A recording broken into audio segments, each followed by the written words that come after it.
This is literally the best way to prevent ripples. Let me show you how. First, I'm going to use my customized head canvas, and you can check out my previous videos for how I achieve this. So here's what my customized head canvas looks like after transferring my head measurements for easy wigging and glueless and everything. So here's what my hair is looking like, and most often I just go ahead to use my pin to pin my lace down, but this actually led to a lot of lace ripping and all of that stories that touch.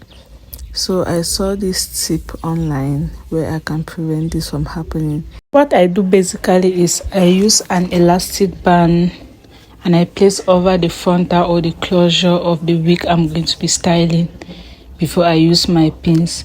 So this actually helps to create a barrier and help prevent tension from affecting the lace.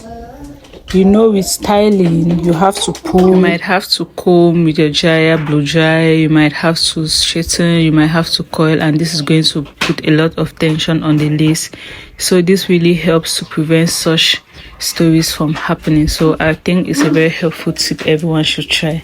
So try this out and let me know. And based on my experience, since I started using this method, I've had lesser rip outs. So I really think it's good. So after placing your elastic band, you go ahead to use your pin to just hold it down. So that's basically what you're going to be doing. So yeah, so that's just what I do.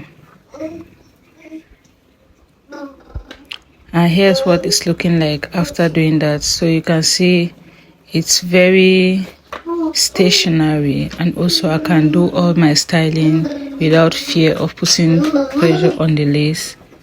So thanks for watching and try it out. Bye.